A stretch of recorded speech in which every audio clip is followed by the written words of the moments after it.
Thanks for watching. Don't forget to like, comment, share and subscribe to Mufti Tariq Masood, famous scholar. سب سے پہلے قرآن کی آیت ہے 29ویں پارے میں بھی ہے 28 اس میں قد افلح المؤمنون جو سورہ مومنون ہے اس میں بھی ہے کہ اللہ نے فرمایا زوجہ کے علاوہ کوئی بھی راستہ اختیار کرتا ہے فاولئک هم العادون. اور اس میں الفاظ دیکھو فمن ابتغى وراء ذلک. ذالک جو ہے نا یہ بلاغت ہے. ذالک اس میں اشارہ ہے, جب ہاتھ سے اشارہ کرتے ہیں نا اس وقت کہا جاتا ہے.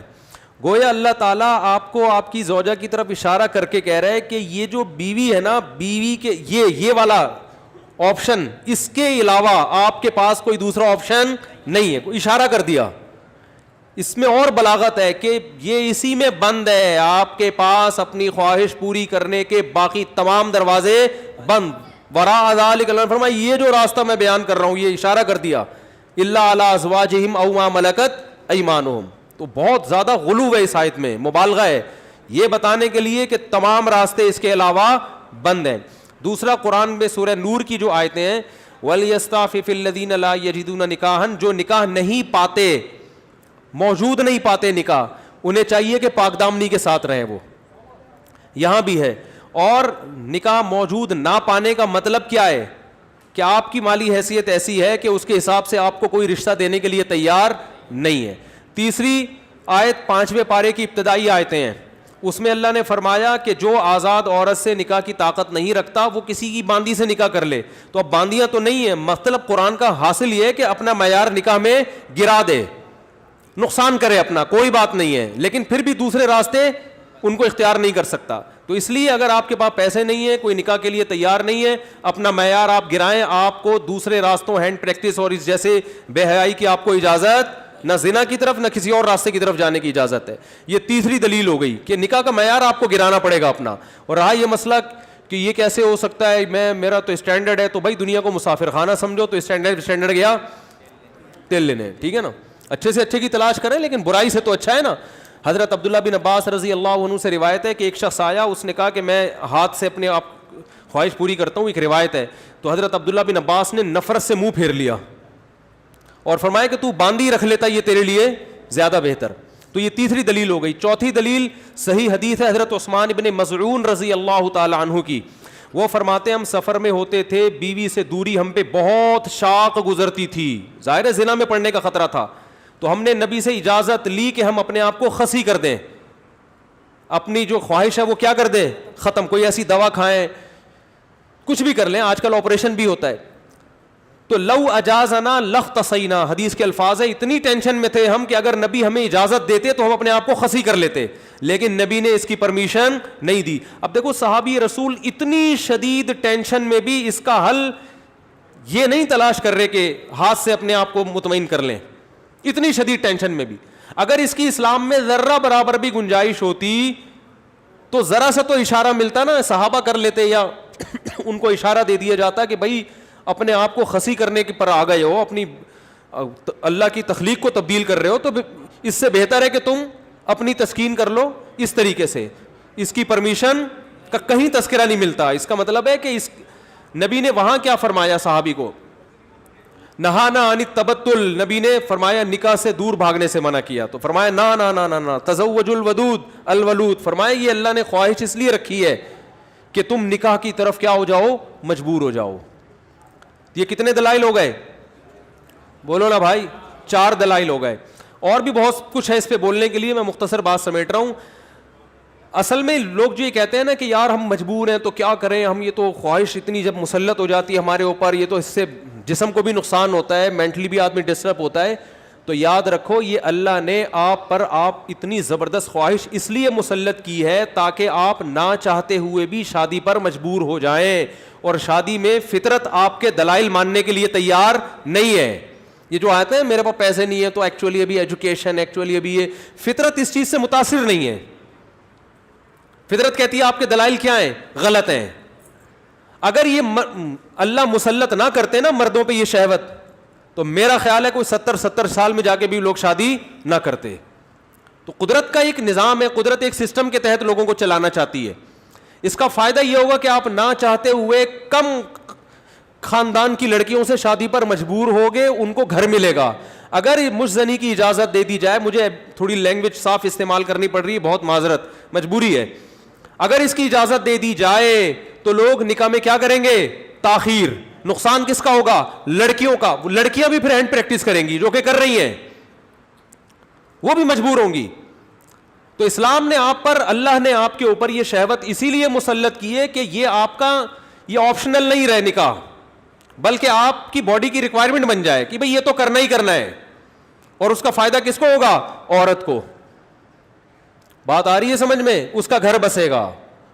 تو اگر اس کی اجازت دے دی جائے, بھئی ایجوکیشن کا ہے بھی تو, تعلیم ہے بھی تو, ایکچولی تو نتیجہ لڑکیوں کا کیا ہوگا؟ بیڑا غرق ہوگا, جو کہ ہو رہا ہے. آپ کہہ سکتے ہیں وہ بھی تعلیم حاصل کریں, ہم بھی حاصل کریں, تو بات یہ کتنی تعلیم حاصل کر لیں گی؟ اور اگر کر بھی لیں گی تو فطرت کا کوئی آلٹرنیٹ نہیں ہوتا, نیچر کا متبادل نہیں ہے. جو چیز آپ کی باڈی کی ریکوائرمنٹ ہے اس کو بہرحال پورا کرنا ہے.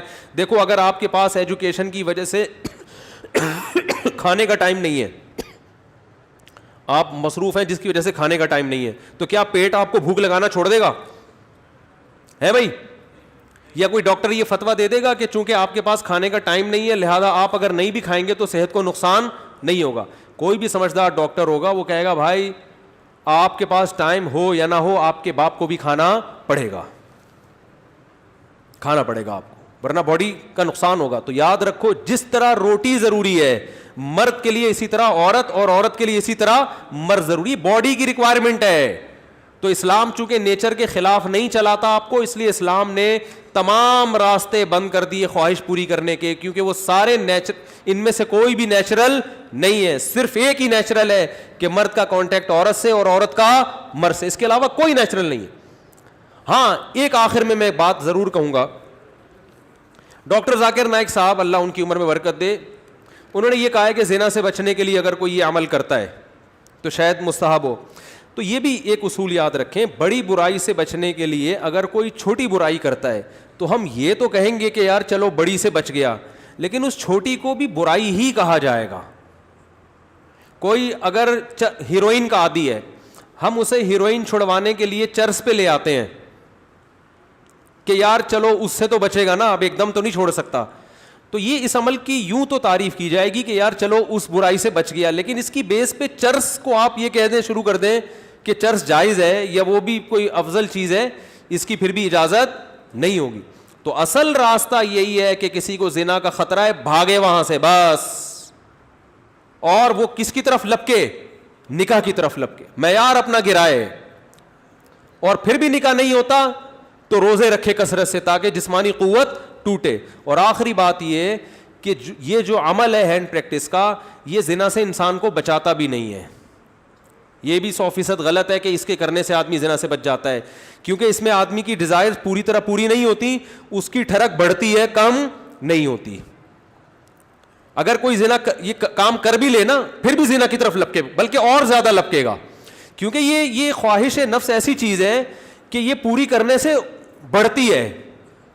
آپ کے جو دل کی خواہش ہے نا, نفس کی خواہش, یہ پورا کرنے سے کم نہیں ہوتی بلکہ بڑھتی ہے. جو اپنے آپ کو روکتے ہیں تو ان میں تو کنٹرول میں رہتی ہے, جو نہیں روکتے ان کے کنٹرول سے باہر ہوتی ہے. یہ تو یہ حل بھی نہیں ہے, یعنی میڈیکلی بھی یہ حل نہیں ہے زنا سے بچنے کا کہ یہ کام کرو. جو جتنے بڑے بڑے زانی ہیں پہلے انہوں نے یہ کام کیا ہے, اس کے بعد جا کے زنا کی طرف گئے ہیں, اور جنہوں نے اپنے آپ کو اس عمل سے بچا لیا وہ زنا سے بھی بچے رہتے ہیں. تو زنا سے بچنے کا جو قرآن میں اور احادیث میں ہمیں طریقہ ملتا ہے, جیسے یوسف علیہ السلام تھے, ان کو عورت نے دعوت دی زنا کی, وہ بھاگے ہیں, بس نکلنے کی کوشش کی انہوں نے وہاں سے.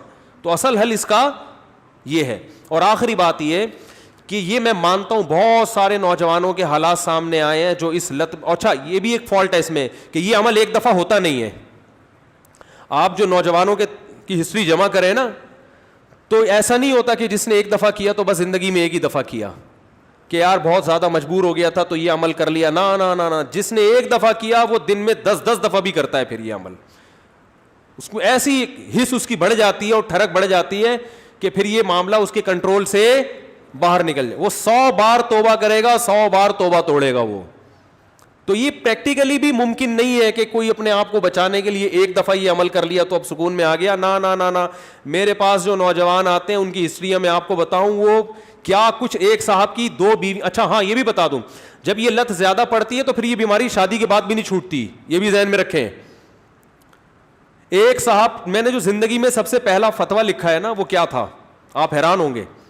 یہ 1999 میں سوال آیا, ایک آدمی کی 2 بیویاں, اسے نکاح سے پہلے اس کی عادت پڑ گئی, یہی سوچ کے کہ یار ابھی اپنے آپ کو ٹھنڈا کر لیتا ہوں, تسکین کر لیتا ہوں, برائی سے بچ جاؤں گا, یہ ہو جائے گا وہ ہو جائے گا. شیطان نے الٹے سیدھے اس کو جو ہے نا دلائل دیے, اور کہتا ہے مجھے یہ برائی جب ہو گیا تو چسکا لگ گیا. پھر کہہ رہے پھر جب میں نے نکاح کیا ہے نا, ایک شادی کی ہے تو میری یہ عادت نہیں چھوٹی, دوسری 2 بیویاں اس کی, کہہ رہے پھر بھی نہیں چھوٹی.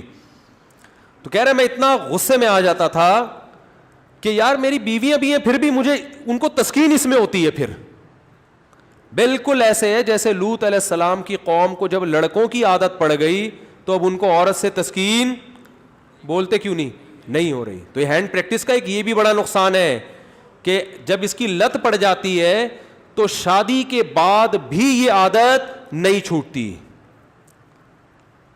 تو وہ کہہ رہا ہے میری 2 بیویاں تھیں, 1999 کی بات کر رہا ہوں میں, اس نے سوال بھیجا. تو کہہ رہا ہے کہ میں اتنا مجبور ہو گیا کہ ایک دن میں نے قسم اٹھائی کہ آئندہ میں نے اپنے ہاتھ سے اپنے آپ کو فارغ کیا تو میری دونوں بیویوں کو 3 طلاقیں. کہہ رہے میں نے یہ سوچا کہ شاید اس عمل سے میں اپنے آپ کو روک لوں گا, پھر بھی نہیں رکا, اور پھر بھی یہ عمل کیا, اور ہم نے اس کو فتویٰ دیا کہ آپ کی دونوں بیویاں آپ پر ہمیشہ کے لیے حرام ہو گئی ہیں. تو اب آپ بتاؤ اس پہ کیا گزر رہی ہوگی. تو ہم نے لوگوں کے یہ حالات دیکھے ہیں, تو اس لیے اس قسم کے کلپ سے متاثر ہو کر کوئی بھی شخص ایسی حماقت کرنے کی کوشش بولو بھائی نہ کرے. اور میرا مقصد آپ کو کسی کو مایوس کرنا نہیں ہے. اگر کوئی نوجوان اس بیماری میں مبتلا ہو گیا ہے تو حدیث میں آتا ہے ما انزل اللہ من داء الا انزل له شفاء, ہر بیماری کا اللہ نے شفا پیدا کی ہے. تو مایوس نہ ہو. سب سے پہلے تو وہ نکاح کرے تاکہ معاملہ آگے بڑھے نہیں, کیونکہ اگر نہیں کرے گا نا یہ پھر یہاں تک رکے گا نہیں معاملہ. کیونکہ یہ لڑکے پھر جب یہ کام کرتے ہیں پھر وہ انٹرنیٹ پر فحش فلمیں بھی دیکھتے ہیں, پھر وہ تصویروں کی طرف بھی جائے گا, بد نظری کی طرف بھی, اور پھر یہ بڑھتا رہا, پھر وہ زنا کا متلاشی ہوتا ہے کہاں مجھے موقع ملے. تو اس لیے میرے بھائی اپنے آپ کو روکنے کی کوشش کرنی چاہیے. تو اس کا پہلا اسٹیپ یہ ہے کہ سب سے پہلے آپ یہ عزم کریں کہ میں نے اپنے آپ کو اس برائی سے ہر قیمت پہ دور کرنا ہے, یہ میرا ایم ہے, میرا عزم ہے. اگر آپ ارادے میں ہی ڈھیلے ہیں تو بھائی پھر معاملہ کیا ہو جائے گا, خراب ہو جائے. تو پہلے تو کیا کرنا ہے, پکا عزم کرنا ہے. اب دوسرا علاج کے طریقے دریافت کرنے آپ نے. سب سے پہلا کام یہ کرنا ہے کہ انسان کو جہاں برائی کی عادت پڑتی ہے نا وہاں برائی چھوٹتی نہیں ہے. آپ کی کوئی خاص ایسی جگہ جہاں آپ سونے کے لیے لیٹتے تھے اور وہاں پر آپ پہ یہ شہوت کا جنون چڑھتا تھا, تو اپنا ٹھکانہ وہاں سے کیا کر لو, چینج کر لو. رات کو سونے سے پہلے مطالعہ کر کے سو. کوئی اپنے سرہانے کتاب رکھی جائے. جو نوجوان خدا نخواستہ کوئی اس میں مبتلا ہے تو اس کو بتا رہا ہوں میں, اپنے سرہانے کیا رکھیں, کوئی دلچسپ کتاب رکھیں. بستر پہ جیسے ہی لیٹے, جو معمولات ہے نا آیت الکرسی پڑھنا, دعائیں پڑھنا, بستر پہ لیٹنے سے پہلے پڑھ لیں وہ, تاکہ آپ جب بستر پہ جیسے ہی جائیں تو آپ کی سوچ جو ہے نا وہ مطالعے کی طرف چلی جائے. تو فوراً آپ نے کیا کرنا ہے, جیسے ہی سونے کے لیے لیٹے کتاب آپ کے پاس ہونی چاہیے. بستر پہ جاتے ہی آپ اس کتاب کا مطالعہ کرنا شروع کر دیں. انسان جیسے ہی لیٹ کے مطالعہ کرتا ہے اس کو نیند آ جاتی ہے, آپ سو جائیں گے, کیونکہ زیادہ تر نوجوانوں کے پر یہ اٹیک رات کے ٹائم ہی ہوتا ہے. دوسرا کام ہو گیا. تیسرا مسئلہ یہ ہو گیا کہ آپ کسی ڈاکٹر کو بھی بتائیں, ماہر نفسیات کو, لیکن ماہر نفسیات سے کہیں کہ مجھے یہ برائی چھڑوانی ہے, کیونکہ ماہر نفسیات بعض دفعہ اور ڈال دیتے ہیں اس برائی میں. ایسے نفسیاتی ڈاکٹر بھی ہیں, وہ کہتے ہیں اس سے کوئی نہیں, ڈپریشن کا علاج ہے. اور بھائی ساری ڈپریشن کے اور بہت سارے علاج ہیں دنیا میں, وہ علاج وقتی ہے, جیسے سٹا لگانے سے نا وقتی طور پہ ٹھیک ہو جاتا ہے. تو اب یہ بیوقوفی ہے نا کہ سٹے لگا کے ڈپریشن کا علاج, اس سے ڈپریشن بڑھتی ہے, کم نہیں ہوتی. وقتی کم ہوگی, اگلے دن اس سے بڑا اٹیک ہوگا آپ کے اوپر, سارا دن پھر یہی کرتا رہے گا. ایسے ایسے لڑکے آ کے بتاتے ہیں کہ آدمی حیران ہوتا ہے, یار تمہاری ہڈیوں میں اتنا جوس کہاں سے آیا, تم مر کے ختم ہو جاؤ گے اللہ کے بندو. تو وہ یہی کرتے رہتے ہیں ڈپریشن. تو ماہر نفسیات بھی الو سب کچھ سب کو نہیں پتا ہوتا. تو ماہر نفسیات سے بولیں کہ مجھے یہ برائی چھڑوانی ہے ایسی کی تیسی, آپ کے باقی افلاطونیاں بکراتیاں اپنے پاس رکھو, آپ یہ برائی مجھے کیا کرنی ہے, تو نفسیاتی بھی ٹوٹکے ہوتے ہیں, کچھ طریقے ہوتے ہیں. کوئی ماہر ڈاکٹر ہوگا انشاءاللہ آپ کو ایسے طریقے بتائے گا, ایسے ٹوٹکے بتائے گا, ایسی تدبیریں بتائے گا کہ آہستہ آہستہ یہ برائی آپ سے انشاءاللہ چھوٹ جائے گی. اور ایک اور کام, دعا بھی مانگنی ہے, کسی شیخ سے اصلاحی تعلق بھی قائم کرو, ان کو بھی بتاؤ اپنی بیماری. اور ایک اہم ترین بات یہ کہ اپنے آپ کو ایسے نہ چھوڑو, جب بھی یہ گناہ آپ سے ہو آپ نے اپنے اوپر کوئی سزا متعین کرنی ہے.